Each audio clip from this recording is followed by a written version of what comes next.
What's up, guys? Daniel with VintageMagic.com.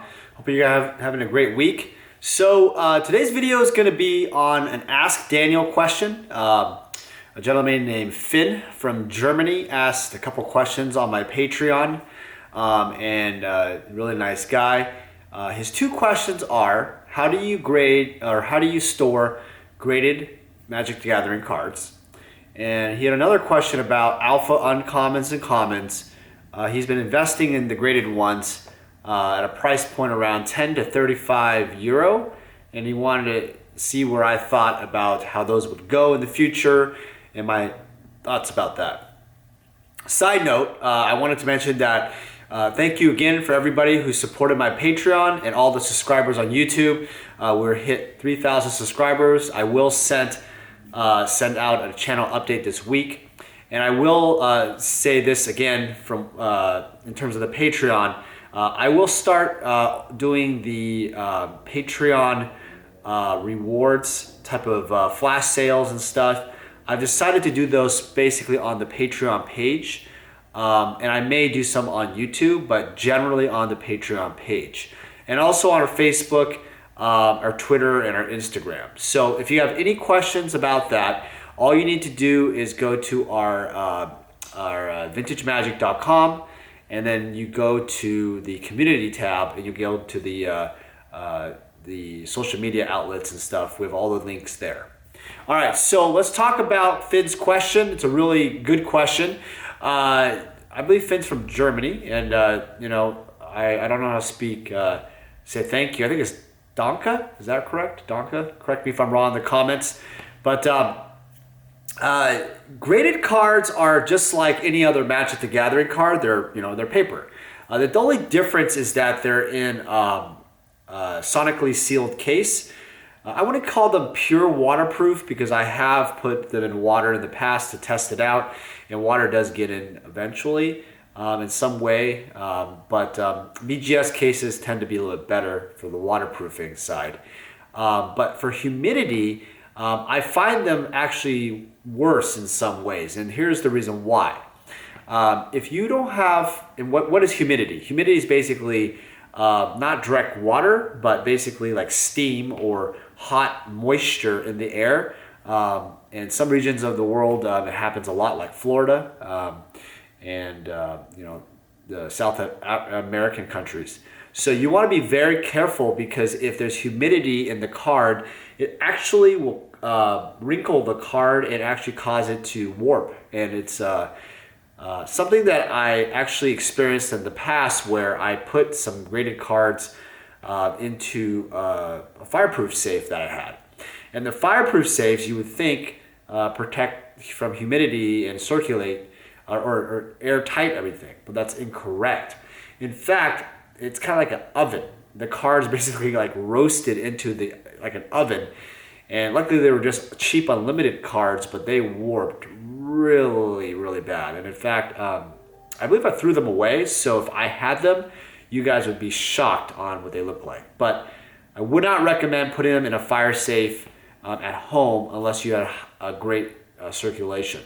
So that goes to say, like with your home and also hotel, if you have great circulation in terms of an air conditioning system, and also, the humidity is limited, quite a bit, or to zero essentially, then I would be okay with you putting into a safe, but I would still not do it for long periods of time.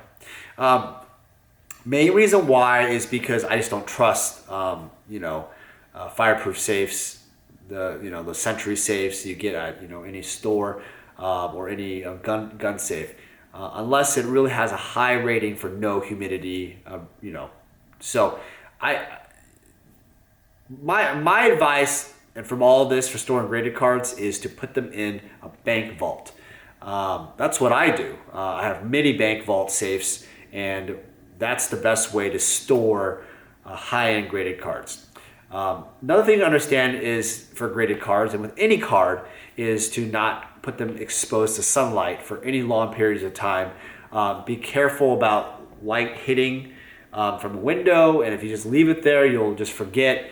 you want to, you want to be careful on that because, with unlimited cards especially, the sunlight can yellow the card, and also with black border cards, they will fade. The color will fade over time, even if it's graded. So be very careful of that. So for those of you who like to display, there's a bookcase in the back there. It receives a little bit of sunlight, but it's such a little bit of sunlight, it doesn't affect the items there. But if I left it there for a long period of time in sunlight, it would definitely affect the cards. So if you like to display them on a bookcase, or you like to display them in like a jewelry case and whatnot, be careful about sunlight, direct sunlight exposure. That's really important. But as far as like humidity itself, and also or displaying itself as eye appeal, it's really a personal preference. I mean, for me, I've never had an opportunity to showcase the cards at a store because I don't own a brick and mortar store. But what I've seen most people do is they have their jewelry case and they just have them there. And I, honestly, personally, for high-end cards, I don't like that. I kind of like them to be put in a more of a higher-end jewelry case where you find more at jewelry stores. And if you've seen them, they're kind of the ones with lights. They even have cameras. They have alarms on them. But they also have the glassware is exceptional. It's almost like it's crystal glassware quality, very quality, high, there isn't much glare at all. So I really like those kind of cases. And if I was displaying high-end Magic cards, if I had a store, and one day I do plan opening a gallery or some type of a public opening store or something maybe in the future. So it's something where I would only invest in high-end display cases. But if you're like a person who's at home, you might want to show some of the things, artifacts you have for Magic in your house, for your guests. I probably go more economical and get a nice bookcase. A nice bookcase goes a long way with the lights. Even at night, they can show. You can have those little plastic brackets that essentially can hold up and display the card. Now, I would be careful is that if you have any kind of movement or shaking, those plastic brackets don't really hold well, and your card can actually fall. So be very careful. It could actually damage the cards if it fell far enough distance. All right, so let's go to the second question for Finn. Finn, I hope that answers some of the storing questions of your graded cards. Let's talk about like alpha or like commons and uncommons in general. And I said this in another video in the past about I felt that was a great investment long term. And so here's what I think. This is what I think is that. Obviously, there's, for alpha uncommons, there's about 4,500 or so, plus or minus, in circulation. Now, some of them were destroyed, and a lot of them are played, or, they were played with no sleeves. So the mint ones are treasured a lot. I will tell you that, it is kind of interesting that, like, when it starts getting to be like a Udenth troll or something, it's like a little troll guy by Doug Schuler. Those oddball ones. I mean, at a certain price point, right? You start wondering, are these really going to go up much higher? And you're probably thinking to yourself, obviously Regrowth, Demonic Tutor, Icy Manipulator, those are the iconic benchmarks. And so I feel like this is how the progression works. If Demonic Tutor, Regrowth, Sarah Angel, Icy Manipulator, those type of uncommons continue to grow over time.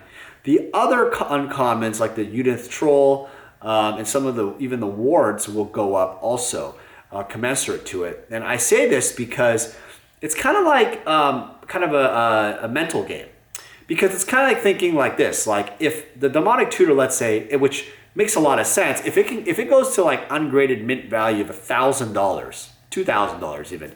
I mean, to be honest with you, I wouldn't be surprised if it actually did that, because Demonic Tutor is such an iconic card in the Alpha edition, speaking of Alpha here, that I think at like a $200, $300 price point where it's at now, I think it has a lot of room to go to $1,000 to $2,000. And I say that because everybody plays with it. It's probably one of the most iconic, most memorable cards ever in the game. The best tutor.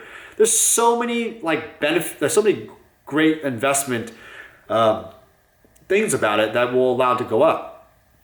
And so if those particular cards keep rising in value, you don't want to be missing the boat on the other uncommons. And I say this because it's like a mental thing. It's like a comparison thing. Like you start thinking, well, if Alpha Demonic Tutor is, let's say, goes to $1,000 one day, why wouldn't the Unith Troll or some of the wards go for $75, $100 a pop minimum? I mean, are you saying that, those are 10 times the value? Maybe not, because their use is not there, but the rarity, absolutely. It's the same blasted rarity. So you think about it, you start looking at collectibles as a rarity, as a set collecting thing. It becomes a really good opportunity to buy multiple copies of it and to hold them for long-term value.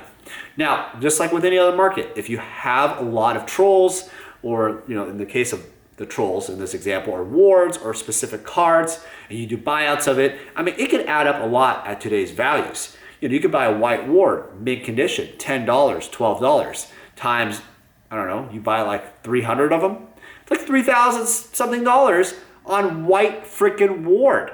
I mean, do you really want to spend $3,000? Tell you, man, but if the card even moves up to $20, $30, $40, $100, like I'm saying, later down the years, I'm telling you, there's an opportunity that is very interesting. I also think there's an opportunity for uncommons and commons also that are not just playables, but also great artwork. I'll give you an example. I really like the artwork, for example, of the Dwarven Demolition Team and the Keldon Warlord. Those are uncommons. But I really appreciate, actually I think, is Dwarven? Yeah, correct me if I'm wrong. I think Dwarven Demolition Team is an uncommon. But, I like some of the commons too. And with great artwork, I really like to buy more of those when I see them. And I like the fun factor of the card in terms of the look. I also thought Keldon Warlord was a great, iconic card back in the day. Doesn't see a lot of play in old school Magic. But if you think about it, the artwork is exceptional. And I think that there's room for those to be a common plus in a way, or uncommon plus in terms of value because it's a better artwork. Think of it this way. In sports cards or, nicer card, like sports card world, for example, you got your awesome, basketball players like Michael Jordan, LeBron James, Steph Curry, all those guys, okay? Now, follow me on this. But then you also got mid-level guys like Klay Thompson. You got, Draymond Green. You got rising stars. Now, you may not know basketball, but think about football. Same idea, right? You have your stars, and then you have your mid-level stars. I think of Keldon Warlord, for example, of not just an uncommon, like a regular white ward status, but I think of it as something that will actually go up because of the fun factor, the artwork. And so if you look at cards for collectability as that kind of trend, and you make the foresight call early, you're going to be able to make some, capitalize on that in the long term. Now, I will warn you, there are people who've already, bought a lot of uncommons, they've held them, but they're very impatient. And what happens is if you buy them and you hold them and you just get impatient and then sell them for profits or just to break even in some way, you actually end up, this strategy doesn't work at all. It's more of like a portfolio adder. I wouldn't say buying uncommons or commons for alpha, even beta, is a wise investment in sense for a person that doesn't have a lot of liquid capital in general. For a business like me, I invest in all the cards anyway, so why not? Why not buy them, right? But for individual, for the retail customer, the consumer, right? It's kind of like I don't want to spend $200, $300, $500, $1,000 on alpha uncommons. That's a lot of money. A lot of money. But if you're an investor and you budget your money, you will be very surprised that the low-hanging fruit actually goes up exponentially. Another thing I would mention to you is like Legends Rares. Look at Legends Rares, and I still think Legends Rares are going to keep going up long term. You notice a lot of reserve list cards in Legends, right? But you'll notice that the Legends Rares, ever so often, some of those cards spike up. If you go to MTG Price or MTGstocks.com, you'll be able to kind of see some cards are spiking. I think there was a card like Planar Gate or something that went up recently, Legends Rare.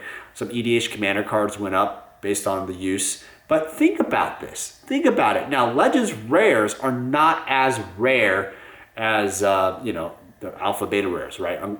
Stuff like that. But they are really nostalgic for play.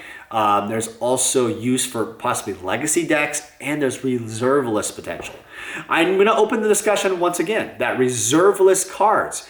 We haven't heard a lot of news about them lately, but I wouldn't be surprised if people start investing, pumping more cash into reserve list, but no, I want to say buyouts, but buying more positions into them.